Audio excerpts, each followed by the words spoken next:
Nimesikia mwalimu wa kwanza alisema tutafute imani na majirani zetu, lakini mimi nakuuliza wewe ulio mahali hapa, imani ni nini?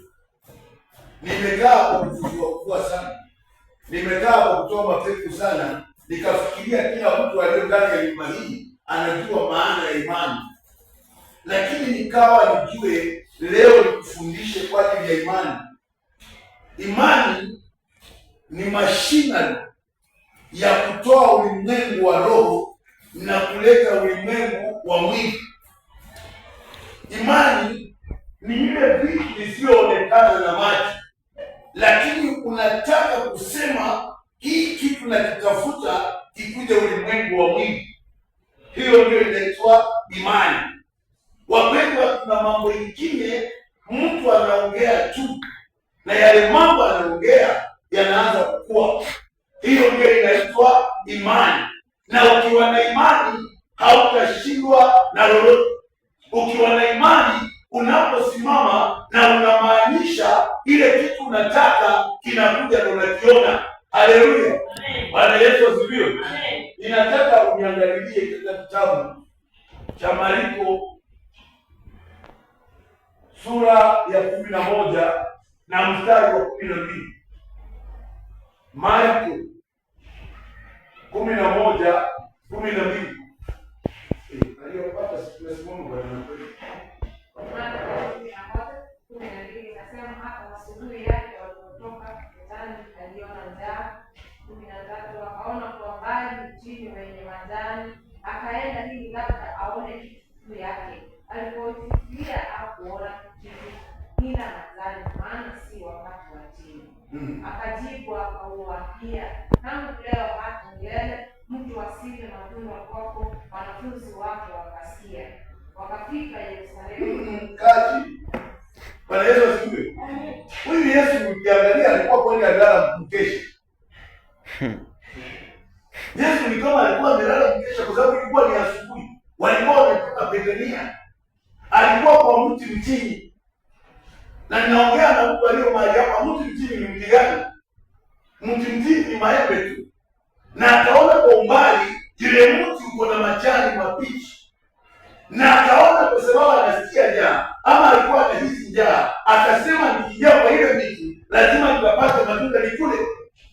Lakini alipoingia kwa ile miti hakuona matunda, na akasema tangu leo hata milele na mtu asile matunda kwako. Yesu akaendelea na safari, lakini wakati hiyo wanafunzi wake walisikia akiongea, na akaendelea na safari. Na alipoendelea na safari akaenda mpaka Yerusalemu. Na hiyo siku ndio nataka nikukumbushe, alienda huko akapindua mameza, akasema nyumba ya baba yangu si ya kufanya biashara. Haleluya, Bwana Yesu asifiwe. Mstari wa 11:20. Na unasoma na asubuhi walipokuwa wakipita waliona ule mtini umenyauka kutoka chinani. Wakaona mtini huo umenyauka kutokea chinani. Akawaambia nini? Petro akakumbuka habari yake. Petro akakumbuka habari yake. Akamwambia, Rabi, tazama mtini uliokaa umenyauka.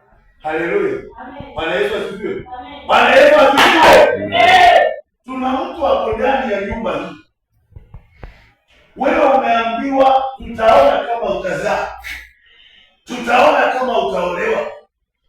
Kumbe hivyo uliambiwa yale mambo ndiyo yamegeuka kuwa laana. Laana kipya haimaanishi mtu akwambia nimekulaani, lakini mtu anasema tu. Na anaposema wewe kuanzia leo usiwe na watoto. Haleluya. Amen. Bwana Yesu asifiwe. Amen. Naongea na mtu aliyo mahali hapa. Katika imani wewe una imani gani? Kuna imani ya kikutani. Wewe unafikiria watu wangapi wamekuambia sasa wewe tutaona kama utaolewa, tutaona kama hiyo kazi itakusaidia, tutaona kama utajenga, tutaona kama utainuliwa.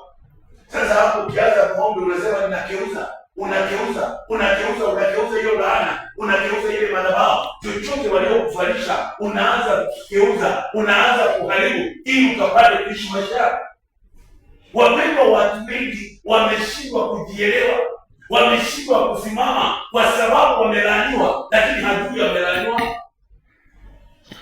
Wewe umeanza shule kwa namna kumfanya pole kama utasoma. Huyo Petero alipokuwa anarudi na Yesu akajua ndio watu hao nielewe mimi ni nani, tupite tu ile njia nilikuwa nimekuja nayo. Ilikuwa hapo njia hii, lakini anasema kupitia tu pale. Kupita hivi wakaona mti mtini umekauka kutokea katika kwa ile sina hala kwenye matawi.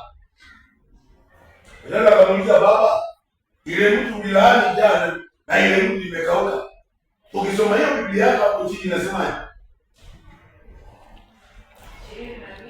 Yesu akajibu akamwambia, amini Mungu, amini nawaambia. Amini na mimi ninawaambia. Yote atakayeniambia kuliko kumoka atatupwe baharini, wala usione shaka moyoni mwake. Bwana Yesu asifiwe. Ukiwa na imani unaweza amurisha mlima kama ile wewe uliweza kusimama ukaambia hapa mahali hapa enda baharini, ile mlima inang'oka kwa sababu ya imani. Wapendwa, nataka kuongea na mtu aliye mahali hapa. Imani yako inaweza kufanya ukainuka. Imani yako inaweza kufanya ndoa yako ikaenda mbali. Imani yako inaweza kufanya, walikwambia utakuwa mama watoto, lakini una imani, unasema mimi niko na imani, lazima nipokee watoto. Amen. Haleluya. Amen. Bwana Yesu asifiwe. Amen. Haleluya. Amen. Haleluya. Amen. Na wakati mwingine mimi nasukua watu. Mimi naweza kaa kwa nyumba yako nisikie niende niingie watu. Sababu mimi nilichoka na neno. Sasa mimi nikitoka hivi naambia pia kwa namwambia kwa hapo leo. Ndio sipii basi niko na mambo yangu namwambia nakupata gani. Fika mahali hapo. Yeye anakuja. Mimi naambia Mungu leta gari ya kubeba watu hao twende mahali fulani. Mungu analeta, tunaenda tunazunguka, tunatembea, tunakutana na watu. Tunaongea. Yeye anafikiria anampeleka uinjilisti, lakini nataka kumweka imani. Nataka nimuonyeshe ni nini ninafanya. Watu wengi wanang'ang'ana, hawana imani. Kama wewe ungekuwa na imani, wakati wewe uliingia ukasema baba yangu hakuna chuma, hasa sikia ile skani ikafanywa operation. Wewe unataka Mungu aende akufungue skani, aangalie kwa pombo yako, si wewe mtu anakuua. Sasa ile pepo iliyogeuka kwa chuma tunaliamurisha kwa imani. Tunaliambia ondoka kwa mtu huyu, lienda na linaenda. Kuna watu wengine mmewekwa alama ya kukataliwa kwa maisha yenu. Unakataliwa bila sababu. Unakataliwa mpaka na pesa, unakataliwa mpaka na bibi, unakataliwa mpaka na nyumba, unakataliwa mpaka na gari. Yaani kila kitu kiingia kinakukataa. Hii alama ukiamurisha, useme alama iondoke, ila alama iondoka. Amen. Nataka niongee kitu kimoja hapa. Ukiangalia katika Mathayo 16, lakini tumesema ufunguo 16, ukianza kusoma hiyo kitabu unaona ule Petero. Yesu anamuuliza Petero, watu hao vile wewe unasikiliza, watu hao wanasema mimi ni nani? Sasa wengine wakamwambia wewe ni Yeremia, wengine wanamwambia wewe ni Musa, wengine wanamwambia wewe ni mmoja ya manabii. Lakini Yesu akafika mahali akawauliza, wacha wale, nyinyi mnasema mimi ni nani? Petro akakumbuka tu akasema, mimi ninajua wewe ni mwana wa Mungu. Akamwambia Petro, si akili yako ilikwambia, bali kile kilikuambia ukanijue mimi ni Roho wa Mungu alikufunulia. Haleluya. Huyo Petro Yesu akaanza kusema. Kwa hiyo mimi nasitaka unapata Yesu akasema mwana wa Adamu anaenda kuteswa, atapigwa, atang'ang'ana, yaani ataangaishwa na watu. Ole wao.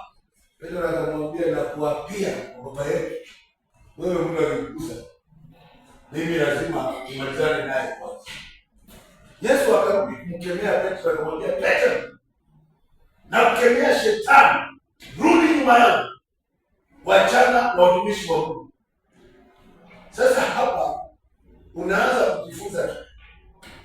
Tuna mtu ameokoka, tuna mtu anamjua Mungu, tuna mtu ni mtumishi wa Mungu, lakini bado vitina hapo ndani. Tuna mtu ni mtumishi wa Mungu, lakini anateta, yaani anateta vibaya, yaani anaishi kwa kuteta. Kama wewe utafanya kitu, yeye hawezi kufanya ile kitu. Si kwamba mtu huyu hawezi kuwa mtu wa Mungu, ni mashetani yanamtumia, ni mapepo yanamtumia. Hapa mmoja tunaangalia Petro, roho ya Bwana Bwana amemtumia mpaka Yesu anamwambia roho Bwana ndiye amekufunulia. Hapo kwa masaa mawili tu shetani ameingia Petro, baada anatumia Petro mpaka Yesu anakemea, anamwambia rudi nyuma yangu. Tuna watu akili yake shetani anacheza nayo. Tuna watu sasa anaweza kuwa mzuri, lakini kwa muda mchache yule mtu amebadilika, ni shetani anacheza na akili ya mtu huyu. Wapendwa, ninataka kuangalia kitu inayoendelea. Tuna maisha ya mtu inachezewa. Ndio unaona Yesu akasema tu kwa maneno, na mti huu, mti mtini, usije ukawa na matunda. Naongelea imani. Imani ni mashina ya kutoa vitu ulimwengu wa kiroho na kuleta ulimwengu wa mwili. Imani ni mashina ya kufunulia yale mambo yaliyo rohoni. Naongea na mtu, sijui kama unanielewa. Ili neno la Mungu inayokufundisha, ukisoma kuanzia Mwanzo mpaka Ufunuo, inaitwa Logos. Lakini kama kuna mtu anaita wimbo kana kukusa ama anakufundisha neno tu, unasikia hiyo neno kama ni lako, unasikia ni kama wewe, hilo neno linaitwa rema. Hilo halikuji kwa watu wengi, linakuja kwao, linagusa maisha yako, linaanza kukamata wewe, inaitwa rema. Naongea na mtu. Imani huja kwa ajili ya kuongea. Imani huja kwa ajili umeamini. Na ndio sababu naamini unaanza kuomba, na ukiomba unaongea, unamwambia Mungu, mimi nahitaji Mungu. Haleluya. Lakini haukuja hapa na rumbili, sijui kama nitapata mume, sijui kama sitapata. Yaani unaamini naenda kumpata Mungu. Yaani unakuja kusema Bwana asante. Badala kama unafika hapa badala ya kukemea, unaanza kusema Bwana asante. Nimeshukuru kwa ajili ya kunipa mume. Na yule mtu umenipa ni mzuri. Na yule Mungu atanilinda. Na yule Mungu atanibariki. Na yule Mungu, yaani unamwambia Mungu mpaka Mungu anaangalia. Kama huyu mtu sijampa mume na amepokea hii baraka, ameniambia sana, lazima tulimpe Mungu. Haleluya. Amen. Tuna mambo mengi tunastahili kugeuza. Watu wengi nyanya zenu waliwalaani. Watu wengi watu ya kwenu waliwalaani. Na hata ulipotoka nyumbani wakachukua na mchanga ukamwaga mpaka juu. Wakasema na mtu huyu aende, lakini akirudi arudi atoka kwa gari juu. Lakini wewe unakeuza, unasema nikirudi nyumbani nitarudi na gari yangu ikiendesha. Amen. Bwana Yesu asifiwe. Amen. Nataka tuangalie Warumi mstari mdogo wa 7. Kitabu cha Warumi 10. Mimi naongea kwa ajili ya imani. Sielewi kama wewe unaongea imani. Sielewi kama wewe unafanya mambo yanayoitwa imani. Sielewi kama wewe uko na imani katika siku ya leo. Mimi Mungu amenibadilishia maisha siku ya leo. Mimi Mungu amenifungulia njia katika siku ya leo. Mimi Mungu amenibariki katika siku ya leo. Sijapata mahali nilikuwa jana, bali nimesonga viwango vipya, bali nimeinuka, na Mungu anaendelea kutenda. Na ninataka nikwambie mtu wa Mungu, imani huja kwa kuongea. Inasemaje? Warumi 10:7. Sema au ni nani? Wewe sema na shukuru.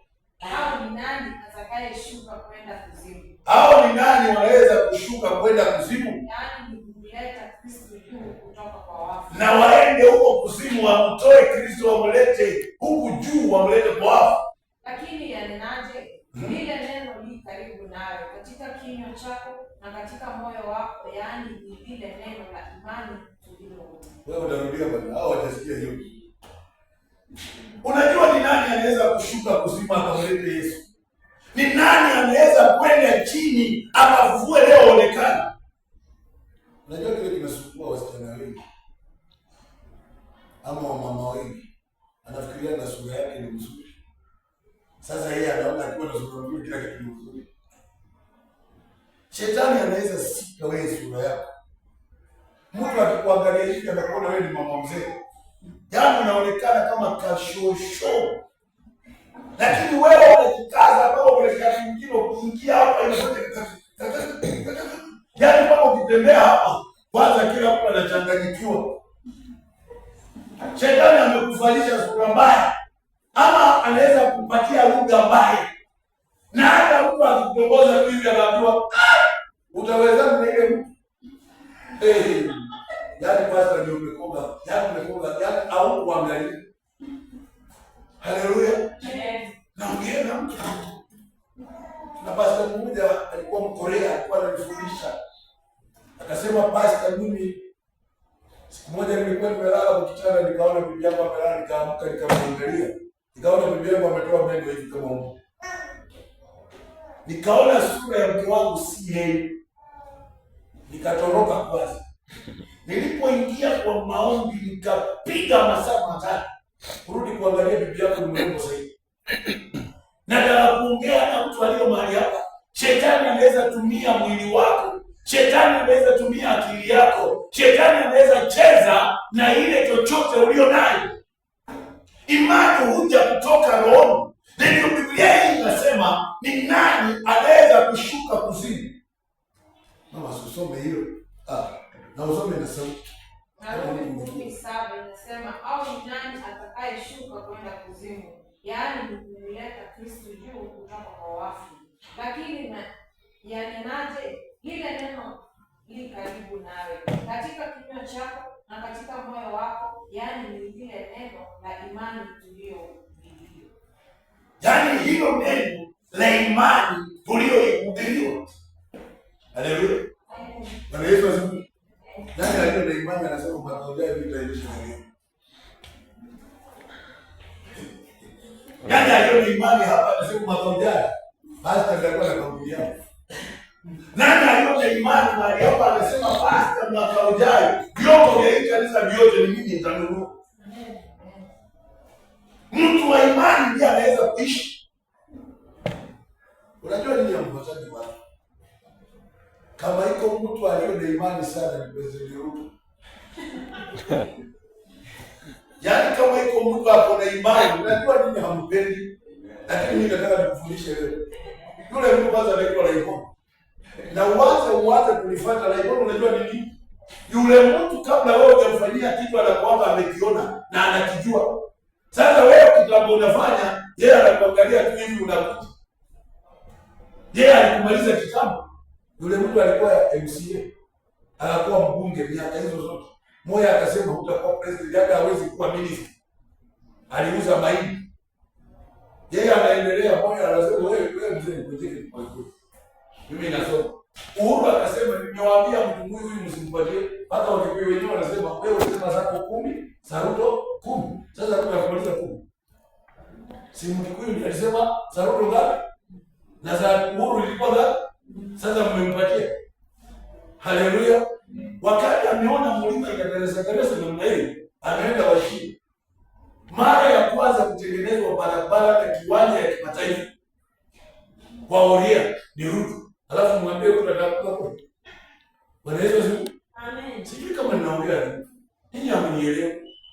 Mtapigana, mtakufa, lakini Ruto tu atakuwa president yako. Niliambiwa mkuu wengine tu. Ni nyinyi mlienda Ruto kwa kiti. Ni nyinyi tu mnajaribu vile mnaweza kumtoa, lakini kumtoa pale si rahisi. Tutaongea. Hata mimi mmoja yao nasema one time. Lakini je, ndio watu mnamtoa? Hapa Kenya, wao wanaomba kidogo na hata. Unajua Kenya ni nchi imefuja leo. Kama Ebola itakuja Kenya lakini wanataka kuweka kiwanda ya Ebola Kenya. Mimi naangalia ndio. Inauliza ni nani atashuka kuzimu? Akamfufue Yesu. Ni nani ataenda na amlete kwa walio hai? imani. Yesu alikuwa anaongea akasema, mwana wa Adamu atateswa, akufa kwa siku ya 3 atafufuka. Mafarisayo wakaenda kaburi, wakaenda wakajaribu vile wanaweza, lakini hawakuweza. Si ndio wako kidogo kama mshahara kabisa. Kasi yeye peke yake, hata ile shida kwa unaishi ndio iko na shida. Lakini hamjuani, enda mwambi. Mimi singangani kama wewe. Siwezi kuambia enda ulete wale wanawake kuishi nao. Aje. Mimi wavula. Yaani wewe unafungua mlango tena walete wengine. Tena namwambia ni mimi. Biblia inasema mkeni mmoja.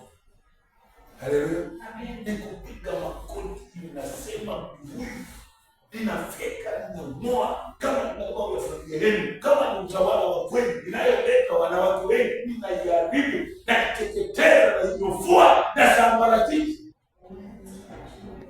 Tena ukora yanaingia sasa kasini, badala aweke simu hivi aone ukikaa naye kwa nyumba na hiyo ni ukora.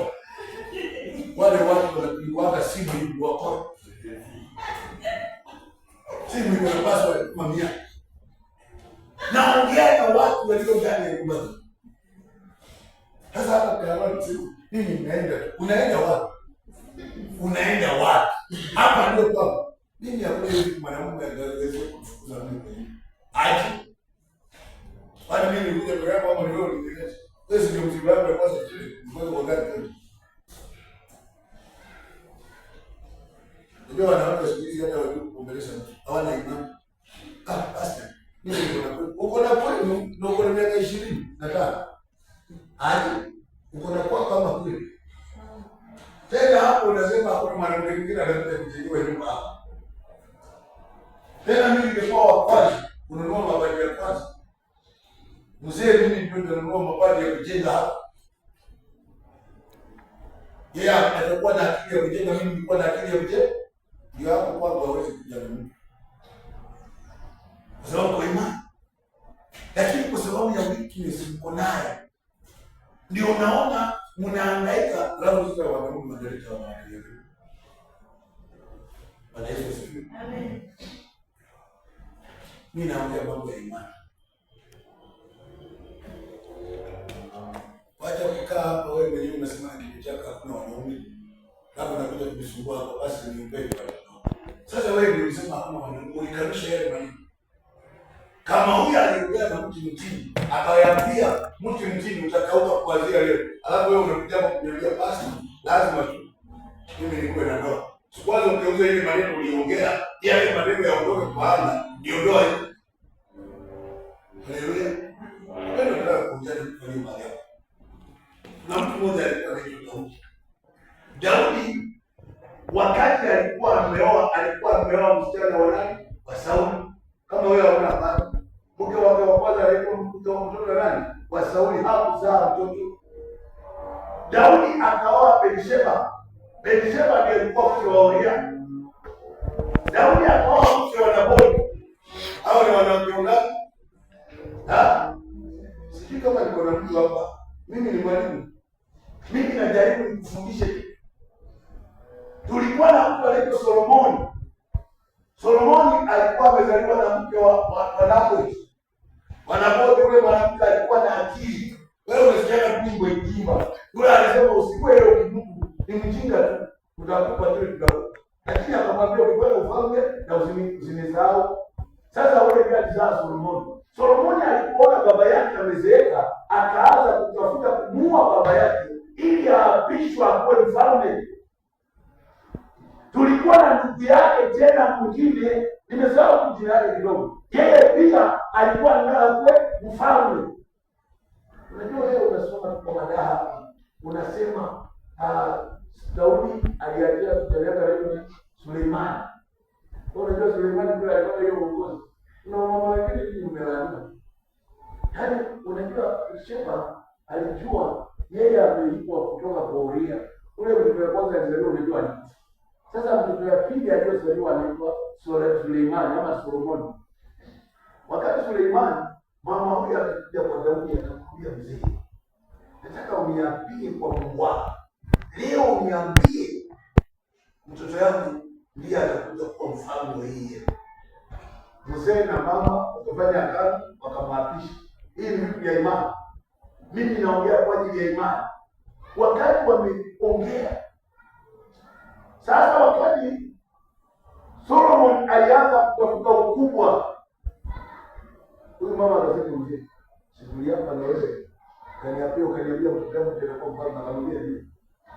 Solomon akataka. Huyu mwingine ametafuta huko kuhani amwapishe huko. Mzee alikuwa na miaka 120 tauti. Mama akakimbia akasema, wewe uliniambia mimi yangu nitakuwa mfalme, alafu mtu mwingine anataka kujiapisha. Daudi akasema, hata kuhani mapema anakisha kuita kuhani mrefu. Akileta kuhani yule anataka kujiapisha huko, anasikia huko baba ameapisha Suleimani, yeye amekuwa mfalme. Imani hiyo ilikuja kwa ajili ya nini? Huyu mama kuongea, huyu mama kunena na mzee, huyu mama kuomba hiyo nafasi kwa mzee. Wapendwa, unapokuwa umekaa, tuna mzee mmoja anaitwa Simeoni. Huyu mzee alikuwa amezeeka sana, lakini Mungu anamwambia Simeoni, kwa hiyo uzee wako hautakufa mpaka umshike mtoto anayekuwa anakuja, na yule mtoto anayekuwa anakuja anaitwa Yesu. Yule mzee akafikiria, yule mzee akalia, yule mzee akaangalia, mimi na hii miaka yangu yote nikashikaje Yesu? Akaambiwa hivyo hivyo. Huyo mzee alikuja akamshika Yesu, akatembea naye mwezi mmoja, alafu huyo mzee akasema ninalala vizuri.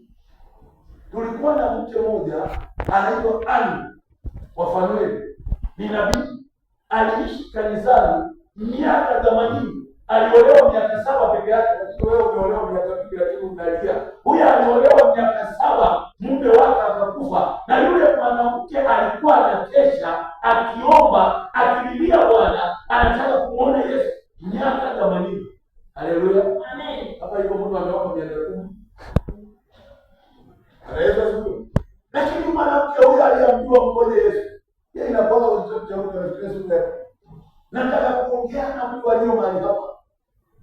Leo ninataka nikwambie, mwanamke yeyote hapana kuzaa, wanaume ndio wanazaa. Wanaume ndio tumebeba mbegu ya kuzaa. Mwanamke amebeba yai. Naye mwanamke anapokutana na mwanaume wanatunga mimba. Na ile mama akitunga mimba anazaa mtoto. Biblia inasema Abrahamu akamzaa Isaka. Wao sema Sara alimzaa Isaka. Walisema Abrahamu alimzaa nani? Isaka akamzaa nani? Yakobo. Yakobo naye akazaa Rubeni na ndugu zake wale wote. Lakini wewe unasema mimi kaitwa ana Jebeti. Unaweza zuri. Nani alikupatia mtoto? Mtoto ni wa baba. Ninaongea na mtu aliyo mahali hapa. Ndio hivyo ukikaa na watu wako, naangalia kwa macho watu na chat kidogo. Na kama message tunasema kwa chat ni kitu moja. Mwili inaanza. Hiyo nazidi kuua. Bona analinda, kanajifanya kana pesa. Kanajifanya kanafaa vizuri. Hiyo ndio mambo ya mwili. Lakini roho haipendi mambo mabaya. Mwanadamu anawaza kila siku, anaona uko juu, anawaza vile anakurudisha chini. Ndio unaona mtu mmoja anaitwa Kaini, hakujua siri ya kutumishia Mungu. Anakimbia na matikiti maji, anakimbia na ile matango mwiki, wengine mnasema malenge, anakimbia na cabbage. Lakini ndugu yake badala ya kuuliza ndugu yake, wewe ndugu akushinda na miaka 20, ulijuaje siri ya Mungu? Ulimwelewaje Mungu? Ndio kapeleka ng'ombe, ndio Mungu akakubariki. Yeye akafikiria kumuua ndugu yake, utafanya ndugu yake kuondoka. Sasa yeye ndiye atakuja amtolee Mungu sadaka, ndiye akuwe mkubwa. Naye Mungu tena anamuuliza, Kaini, yuko wapi ndugu yako Abeli? Anaanza tena kumjibu Mungu kimadharau, anamwambia mimi si mlinzi wa ndugu yangu. Mungu anamwambia na ile damu ya ndugu yako imenililia kutoka kwa mchanga, nami nimekulaani kwa ile mchanga, utakuwa mtupu. Tuna watu wengi wameoa watu kwa ajili wanyang'anye ile utajiri. Tuna watu wengi wameoa ya wale watu wako nayo. Na ndio unaona hata hii siasa inakuja hii. Kuna wengine wanamwaga damu ya watu wengine ndio angalau yeye atembee. Leo sijui kama mnanielewa kile ninafundisha.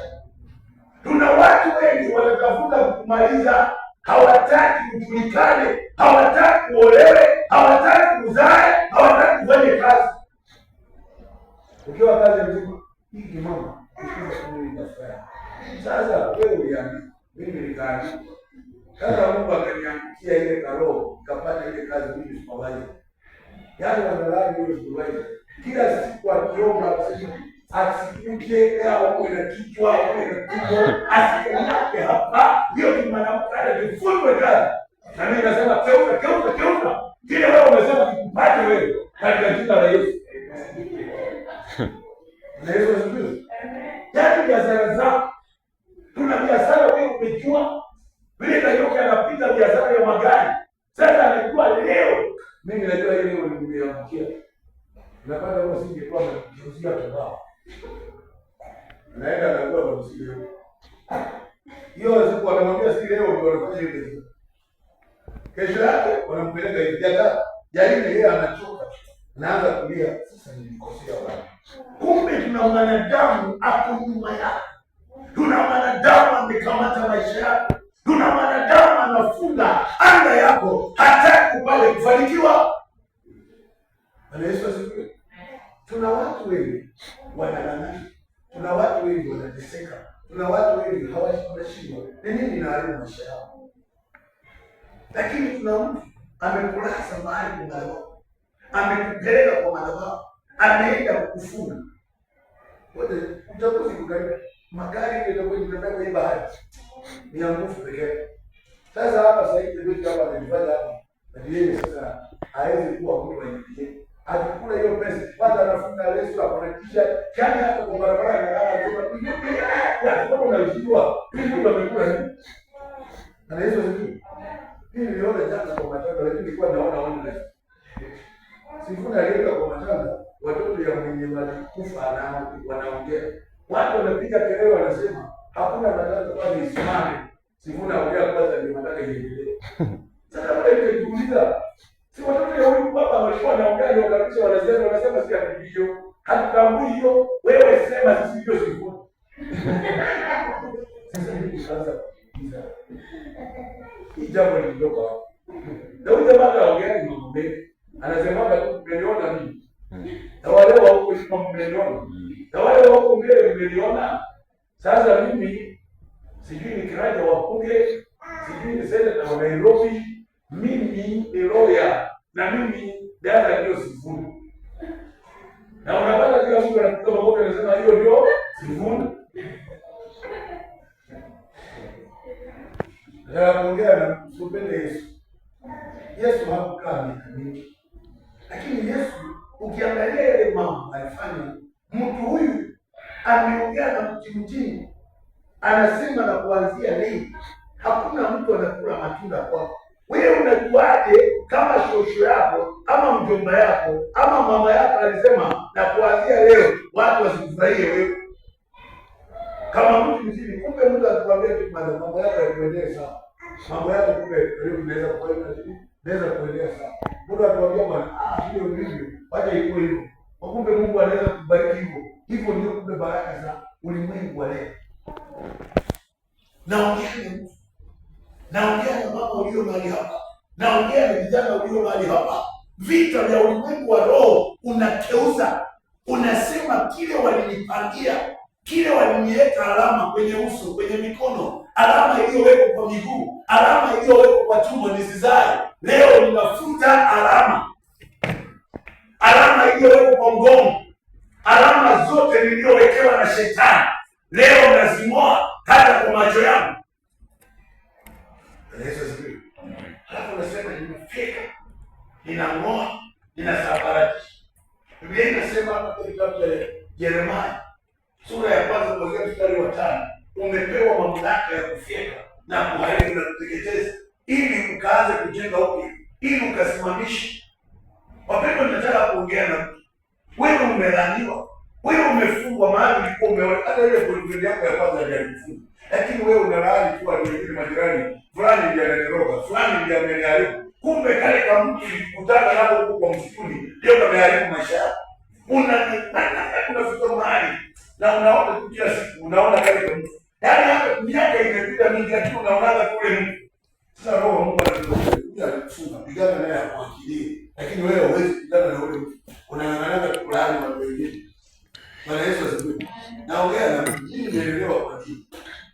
Na siku moja tukiwa kwa ile dini, nikawa nafundishwa hadi tukiomba tulikuwa tunafunja pasta mwingine kwa sababu wanasema huyu ni pasta lazima awe ndio. Sasa unapokuwa unaomba unafika wewe kama wewe ndio unasema karibu tunakufika bila kungoa bila kuvunja.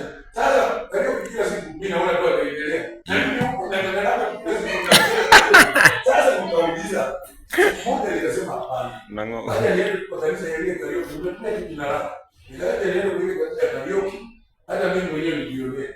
Nikaenda pale, fika kwa ile kanisa.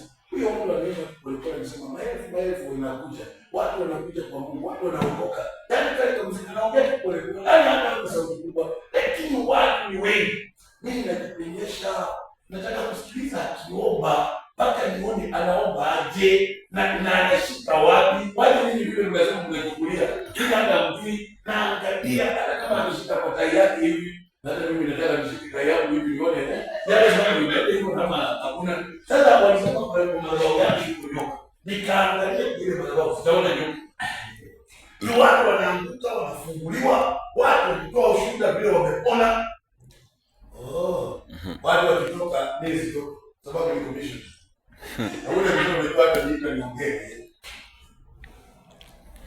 Anaenda kusadaka huko anasema yule mtu aliomba sadaka akuja. Yule mzee alikuwa anamaliza anasema mimi nataka kukupa kwa 5,000 na kuja unibariki. Anasema wale wa 10,000. Yaani pole pole tu ana haraka. Watu wanakuja kama wote. Mimi nikafika mahali nimeenda nikauliza ule pale. Wewe kuna watu tano. Kila siku unaniambia kufika huko. Na yule mtu anafika hapo na watu zaidi ya 20,000. Sasa wewe ndio unafaa ufike hapa ni ule anafika. Akaniambia kama umeenda huko ni kama umekamilika. Na nilipofika huko yule mzee akasema kwa mwisho kama uko na 2,000 kuja unibariki. Mimi nikaona niko na 2,000 na sina kitu kingine hata sina pesa. Nikakimbia. Nikapeleka ile 2,000. Alafu akaniambia ukimaliza utakuja kuniomba. Niliporudi kuona yule mzee amezao. Ananiambia kitabu nikamwambia niambie nikuone. Hadi nikamwambia nilikuwa nataka nikuone kwa sababu nataka unifundishe unifanyaje kwa fungu. Yule mzee akaniambia chukua kalamu na karatasi. Ya kwanza andika maombi. Ya pili andika maombi. Ya tatu andika maombi. Na Mungu amani atakubariki. Sasa mimi nikaenda kusimama.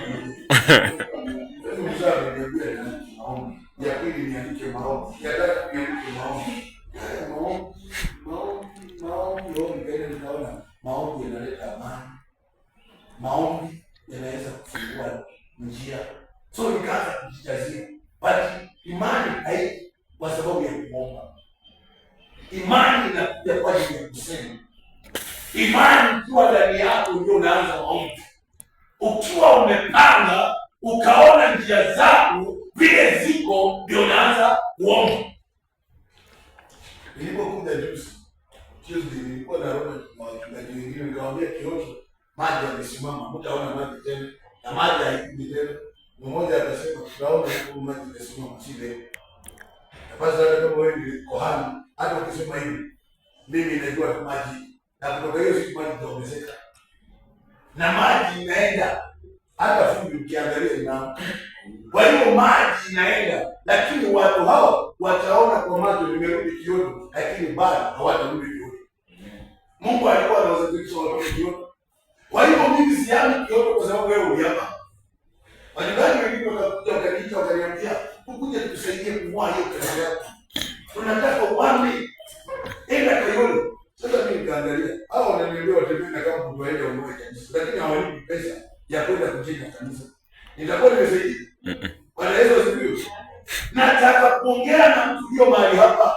Kile wewe na imani. Na kitu cha tatu, kuwa na imani ndio hiyo kitu unataka kipite kwa anga yako. Haleluya. Bwana Yesu asifiwe. Mimi niliwaambia kimoja. Mimi si nani na mimi wakule sitaliona nitembea hata nimekuwa. Wewe unang'ang'ana lakini mimi hapa. Mimi nilikuwa namwambia kwa kitabu suti. Lakini sikuwahi kuwa siku moja mtu anaweza kwa duka ninunulie mimi suti anipatie kwa sababu nilinunulie. Lakini siku ile nilipoanza kuchunga, sasa mimi naona tunaletewa suti. Tena si ya mtumba. Sifahamu shati ya mtumba. Sasa nikajua kumbe kile nilikuwa naweka juu. Wao nilikuwa naweka kwa anga yangu. Je, wewe umebariki wazazi wako? Na kama umebariki ule mzazi wako lakini umejea watu wakubariki. Bwana Yesu asifiwe. Ninataka nimuongeleshe huko. Sasa wewe kama unakubariki na mama yako, mimi unanibariki. Haleluya. Yaani kuna kulikuwa kufunga mlango kwa kuweka jamii hapo ni. Lakini ukiangalia Waislamu juzi walichinja mbuzi. Wanakupatia wewe nyama kubwa na wewe kufunga au ndio walifunga. Wanakupatia wewe nyama kubwa, alafu yeye anakula kidogo. Wewe unafikiria ni nyama amekupa. Yeye kila anataka roho ya kujiki. Wewe unabaki kutafuta nyama. Mtu anakuongeleza kitu kitakacho kwanza utafute imani. Mimi kwa ule mzee kama singeenda na pesa ile aliniambia toa, singetoa tu niko nacho. Ndio naona watu wanakuja hapa wanasimama hapo wanasema kwa sababu tunawafundisha wanafika wanaomba kusambaratisha, wanajua kutembea hapo, wanajua kuharibu na kuteketeza. Yaani wanaomba watu wanaona kama umelipita. Wakati anatoka hapa, hiyo mwavuli inatoka juu yake. Kwa sababu hapo ana mizizi. Anaenda anapiga miguu, anarudi tu mwenyewe anasema basi mimi nimeona, mimi huko ni kama sikufika. Bwana Yesu asifiwe. Ndio naona nimewafundisha kwamba niliopeleka Western. Hata wengine wanasema hakuna basi hapa. Kwa sababu umefundisha watu kula mfupa, sasa wamefika huko wanapewa maziwa. Unajua ile mtu anazoea kumpatia maziwa na huyu jamaa anacheza. Haleluya. Na yule anasimama maziwa pia umemchanganya imeingia kwa mifupa sasa naona ni kama mnaenda. Naongea na imani yako imekuweka wapi? Wewe unaomba. Na hii maombi mnaomba. Unajua ukisoea kusikia hizo nyimbo zingine. Hapo ndio shetani anakutenga na ingia kwa hiyo nyimbo alafu anakaa. Yule mtu anaomba sana. Nakupa leo mwingine nimeomba sana, yaani nimekaa nimeomba, nimelilia Mungu. Alipokuwa kwetu nikaomba kwa mlima, nikasikia nywele yangu imesimama hivi. Sijaona kitu. Nikajaribu kuangalia sijaona kitu. Nikaomba, nikafika nyumbani nasikia niombe. Nikaomba, nikaanza kulia na sisi nilikuwa naomba kwa sababu. Nikaanza kuomba. Kustuka hivi. Niliona nyoka ile mimi sijaiona. Sasa mimi niliuliza ndugu yangu, hii nyoka mimi naiona. Wewe umeiona, anasema wewe mzee unaanza kuwa wasifu. Na hii nyoka inaniambia hapa kabisa, ninaiona tu ndio kipindi. Na inaongea. Inaniambia wewe umeomba sana, umenipita sana, sikupeleke kusini. Lakini leo inaenda na uhai wako, ngayambia haiwezekani wewe shetani. Nikajaribu kuanza kusema vile Biblia inasema wamepewa mamlaka wawili, wamepewa mamlaka ya kukanyaga nyoka kichwa, kanyaga ile mkia. Nikaomba hiyo vitamio vikaisha. Ile nyoka inasema tena inanicheka vibaya. Tena ilikuwa inacheka kwa sababu mpaka mimi nimeingia uoga. Nikasema hiyo nyoka inaanza chini ndugu yangu. Inasema mkuu nisamehe. Sasa mimi nikaanza mkuu. Kuangalia nyuma, niliona Yesu. Hapo ndio nilimwona Yesu. Nikamuuliza Yesu, yule alikuwa amekuja kwenye nini? Akasema ulikuwa umetoa watu kuzimu. Sasa yeye anakasirika kuzimu na waka Mungu. Hata nikamuuliza kwa nini nilikuwa ninafika maandiko na yeye anacheka. Akasema shetani ni mwongo. Hawezi kukwambia anasikia uchungu. Yeye lazima acheke. Wapendwa, wakati unaomba Tuna wakati unaweza kujifungia kwa nyumba. Tuna wakati unaweza kaa peke yako ukamwambie Bwana. Sio kama nini kama mimi. Hii ni mtu tofauti. Ni mtu wa Mungu. Tuna wakati mwingine nimeongea na mtu mwingine alikuwa amekufa kafufuka. Hapo ndio niliendelea hapo, unaona ninapenda kufundisha watu Isaya 42:22. Akaniambia pastor, tuna watu wengi wameibiwa na kutekwa na kuwekwa kwa mashimo, wamefanywa kuwa mawili, na wako wengi. Nikamwambia wapi? Akanipa ile andiko, na wakati amenipa ile andiko, mandugu zake wametoka hapa maiti na wamekaa hapo hivi. Sasa mimi na maiti tuko hapo mbele na wale wakatenda kazi Mungu alikuwa kwa Muislamu. Nikaomba, akaniambia watu wengi watakufa. Watu wengi wako lakini mnafikiria wao. Sasa hapo ndio nilipata jina ya ufufuo na uzima. Unajua mimi mara nyingi nikiambia wewe mimi ndio njia ya ufufuo na uzima, hiyo ni Yesu. Yule msichana ndiye alinifundisha. Imani tuwa nayo. Unaweza sema leo mume wangu akijaribu kunipiga avunjike mkono, na kweli itavunjika. Ukiwa na imani unaweza kamata mtu kumwambia nyanyuka. Si lazima uombe. Si tulienda mahali hiyo kushirika na wale watu wa ibada. Ndio wakumbusha. Tukaimba. Watu wanaangalia huko mzee tukaona kula wali tu itasaidia nini? Huyu mama kuoitia. Muangalie yuko macho huyu mama analia. Mimi nikaenda nikamwambia mama, una imani leo nikwambie usimame. Utasimama. Akaniambia hata saa hii. Sasa hiyo nikamwambia, ameniambia hata saa hii, akanishika hivi. Nikasuka tu nimefanya hivi. Hiyo mama akaanza kuniambia. Nikampeleka raundi hivi. Wale watu waliacha wale. Wakaanza kuuliza kinyetaji. Nini inaendelea? Na yule mama akaenda kwa kanjani nipigia simu kwa hiyo. Imani ikiwa kwako, haijalishi ulizaliwa maskini kiasi gani. Haleluya. Hivi leo kuna mtu aliona kizanga kilikuwa pamba kule Kilifi huko. Kijana mdogo tu na Biblia. Si alisema niwe kwanza nikufa nikufa. Akakimbia kwanza akashika mtu kwanza akamshika hivi. Ndio kazi ndio hapo ndio unapata hizo. Lakini yeye akamshika akasema, "Baba, mimi shida yangu ni kazi." Yule kijana mmoja watu wengine wamefukua kazi, wengine wamepigwa transfer. Anafanya paka mkubwa ya kuasaini wale askari wa Ruto. Ametolewa, amewekwa record spot, lakini yule kijana amepelekwa court. Yeye amepewa kazi, tena umepewa kazi na nani? President. Liwe ni wao, imani ndiye ilifanya yule kijana akafika.